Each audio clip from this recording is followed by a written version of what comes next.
This video is going to cover the three types of volcanoes and how they form. And before we dive into it, what I want to show you is some pretty amazing footage of a volcano erupting and basically a lake of lava. What we have here is a person lowering themselves down into a caldera, a hole where this lava is erupting. Hopefully you can tell that that lava is way in the background and very, very, very large. This lake would probably fit 4 football fields at least, and it's hundreds of feet below him. Very, very violent, very mind-blowing. He's wearing reflective gear with cooling and oxygen because of the toxic gases and how hot it is there. That gear is going to cool him down and reflect all of that radiant heat headed his way.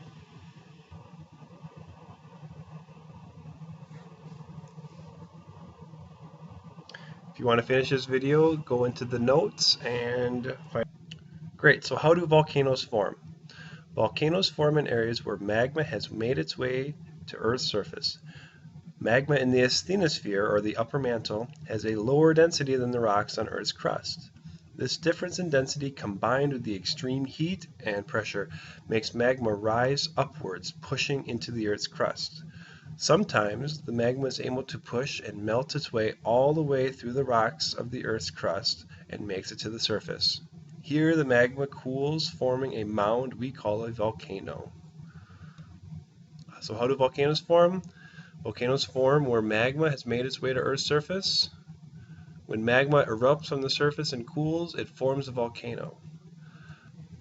We do these notes to point out that a volcano can look like a mountain, but it's made differently than most mountains. Most mountains are made because rocks got pushed up, whereas a volcano is made because magma basically piles up on Earth's surface. So here's some magma piling up. This photo here is showing, here's how many different eruptions go into making that one mountain. Okay, let's get into the types of volcanoes. First one is shield volcanoes. Shield volcanoes form as low mountains with broad, gently sloping sides. They get their name from the fact they look like a shield laid flat on the ground. They form into the shape because of the way they erupt. Shield cone eruptions are not explosive. They're not explosive because there's very little gas in the magma. There's no gas expanding and pushing it out explosively. Instead, the lava steadily flows quickly out of the volcano and down the sides. Think toothpaste coming out of a container. They form near diverging boundaries and hotspots. A famous example is Mount Kilauea in Hawaii, the largest continuously erupting volcano on Earth. Kilauea has been erupting a very, very, very long time. So shield volcanoes, they are low and gently sloping, non-explosive, meaning there's no gases in the magma pushing it up, and they form either near divergent boundaries or hotspots. As those lava flows come up, lava comes up and just coats the shield and makes it a little bit taller. This drawing up here is a shield volcano. So a little bit came up, made this, and a little bit more made this part of the shield. And this got coated one last time, making the upper part of the shield. For example, Mount Kilauea in Hawaii. Make sure you get a drawing in your notes. Here's what this volcano looks like as it erupts. Remember how I said think toothpaste oozing out of your toothpaste holder? That's kind of what's happening. There's not a lot of gas pushing up. It's just a hot spot oozing up. This lava is running into the ocean, and so what you're seeing here is steam as it boils the water and cools off into igneous rock.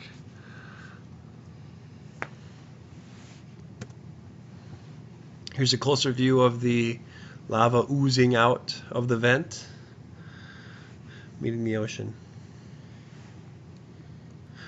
Now here's a map where this is found on the island of Hawaii.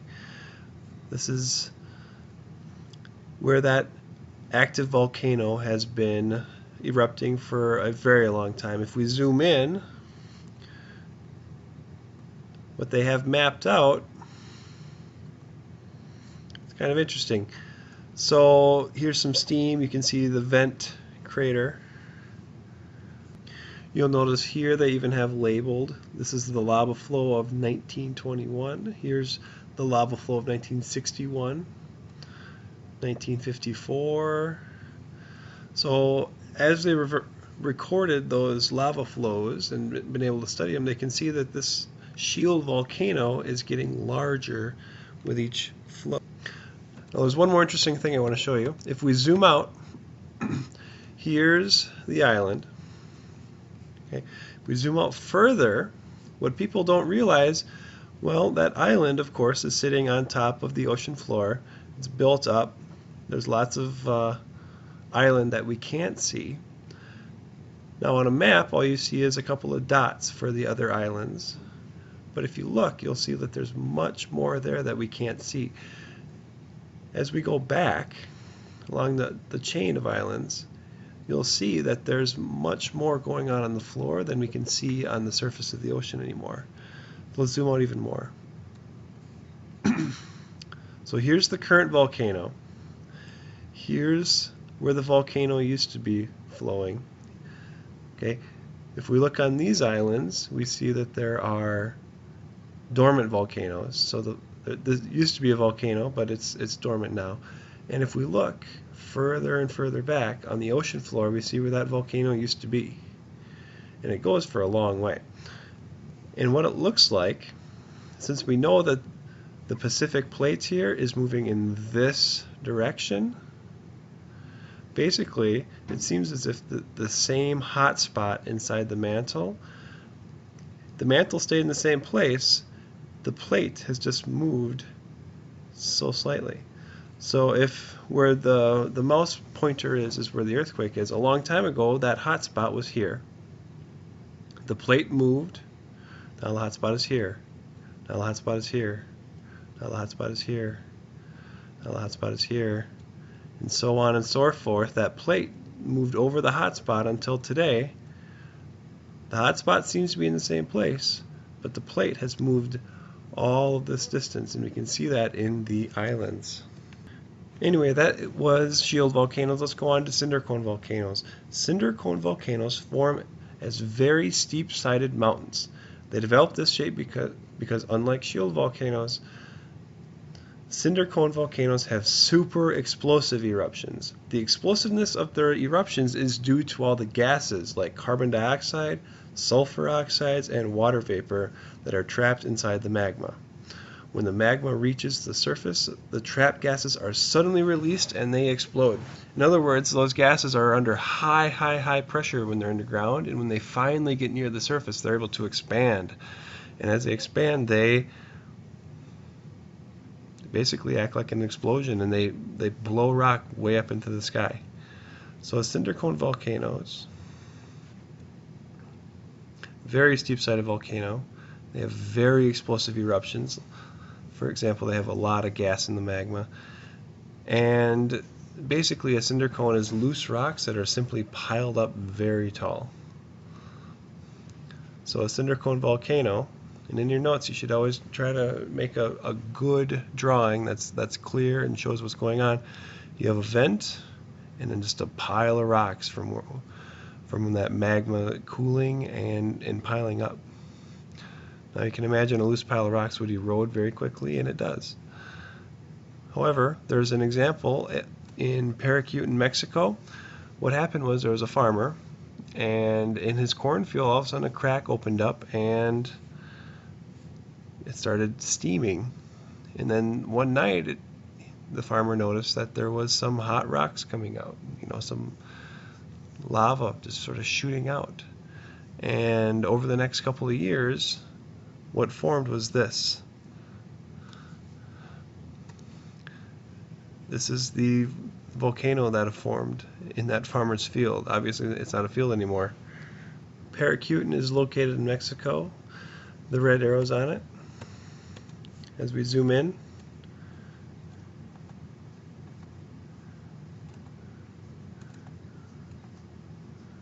can see it show up really early.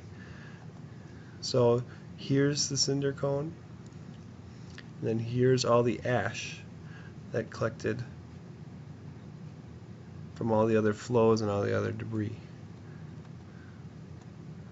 So imagine that forming in your parents' farm field. Okay, on to the last type. Composite volcanoes. Composite volcanoes are the largest of the three types. They develop their huge mountain structure after repeated eruptions that alternate between explosive and non-explosive. Explosive eruptions add height to the mountain, and non-explosive ones add width to the base. This is to say, composite volcanoes are the largest, made of alternating explosive and non-explosive eruptions. So basically the types of eruptions you see in cinder cone with explosive and shield volcanoes with non-explosive. Okay, the explosive eruptions make it taller, while the non-explosives harden the sides to erosion. So what you'll see if you look at a cross-section of a cinder cone of a composite volcano is that you'll see a layer of lava that has coated it, and then maybe an explosive eruption piled it higher, and then another layer, then an explosive eruption piled it even higher.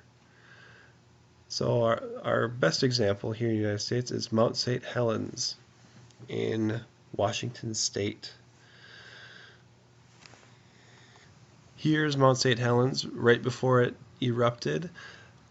Scientists knew that something was happening because this north face was basically growing by feet every day. So they knew that there was magma moving into the area. Now, in this case, it was an explosive eruption, so that magma had lots of steam and compressed gases with it. So as soon as that started to release, all of that gas expanded at the same time, making it explode upward.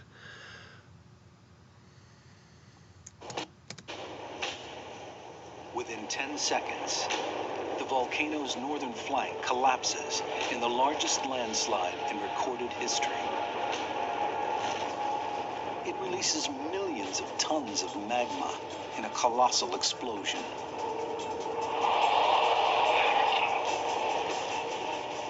A cloud of searing gas and rock, known as a pyroclastic flow, races over the surrounding countryside.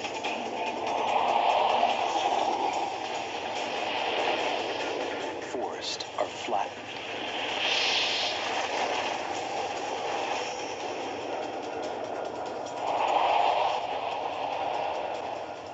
Miles below the summit, an enormous lake is choked with debris.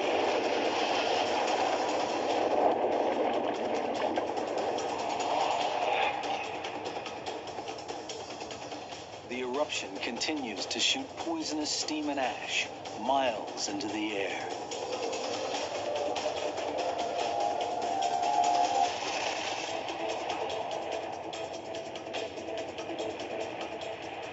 Was just, again, astounding is the best word to describe what happened in 1980 here at Mount St. Helens.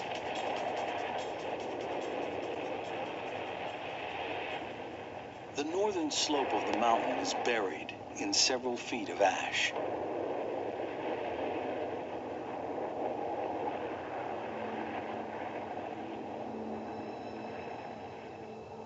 Virtually all life is extinguished. 57 people are dead. They include loggers, campers, scientists, and a reporter. Some are up to 13 miles away in areas considered safe. The plume of steam and ash rises miles into the sky for the rest of the day.